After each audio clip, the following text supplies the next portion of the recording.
चला, आज आपण राष्ट्रपतीचे अधिकार पाहतो आहोत। त्याच्यातला आपण पहिला जो आहे कार्यकारी अधिकार जे आहेत राष्ट्रपतीचे, ते कार्यकारी अधिकार आपण या ठिकाणी पाहिले आहेत। एक्झिक्युटिव्ह पॉवर्स जे आहेत ते एक्झिक्युटिव्ह पॉवर्स आपण या ठिकाणी पाहिलेले आहेत।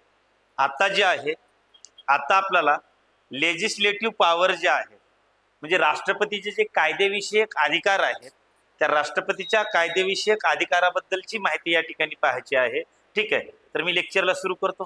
ठीक आहे, चला, आजचं लेक्चर हे लाईव्ह पण केलेलं आहे। जे लाईव्ह आलेले आहेत त्यांनी लिंक शेअर पण करा।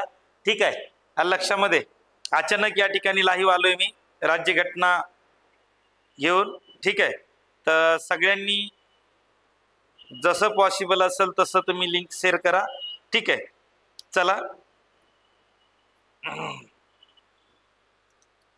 ओके, चला बघा। आता राष्ट्रपतीचे आपल्याला काय पाहिजे आहेत? कायदेविषयक अधिकार। ठीक आहे, आधी सगळ्यांनी जे आहे संकल्पना समजून घ्यायची। ठीक आहे, आणि त्याच्यानंतर जे आहे हे सोबत सोबतच तुम्ही लिहून पण घ्यायचं आहे। ठीक आहे, बघा, राष्ट्रपतीचे कायदेविषयक अधिकार, कसले अधिकार पाहिजे तर राष्ट्रपतीचे आपल्याला? कायदेविषयक अधिकार पाहिजे आहेत। ठीक आहे, करू का सुरू? काय केलंस म्हणा?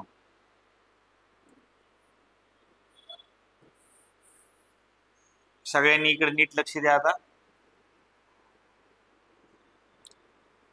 राष्ट्रपतीचे कायदेविषयक अधिकार,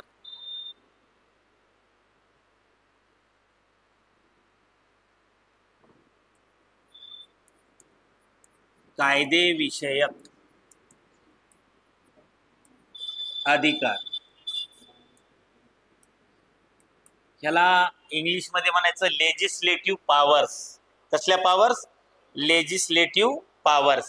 ठीक आहे, पहा, लेजिस्लेटिव्ह पॉवर। ठीक आहे, आता भारताच्या प्रेसिडेंटला म्हणजे भारताच्या राष्ट्रपतीला लेजिस्लेटिव्ह पॉवर्स काय आहेत तो मुद्दा आपल्याला या ठिकाणी पाहायचा आहे। ठीक आहे, कसल्या पॉवर्स? Legislative powers. ठीक आहे, अरे काय झालंय?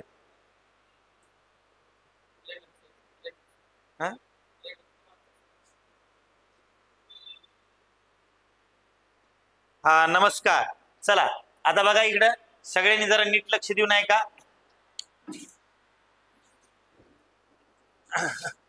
राष्ट्रपतीचे कायदेविषयक अधिकार आपल्याला या ठिकाणी पाहायचे आहेत। जसे त्याला कार्यकारी अधिकार होते तसेच आता कायदेविषयक अधिकार आहेत।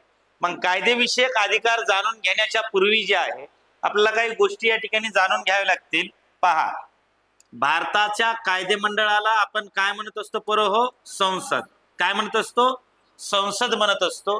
ठीक आहे, या संसदेचा उल्लेख किंवा या संसदेची तरतूद भारताच्या राज्यघटनेमध्ये कलम 79 मध्ये केलेली आहे। कोणत्या कलमामध्ये केलेली आहे? कलम 79 मध्ये केलेली आहे। ठीक आहे, आणि भारताची ही जी संसद आहे ही भारताची संसद या 3 घटकांची मिळून बनते। पहा, एक राज्यसभा, ठीक आहे, राज्यसभा, त्याच्यानंतर लोकसभा आणि राष्ट्रपती, या तिघांची मिळून जी आहे ही भारताची काय तयार होते?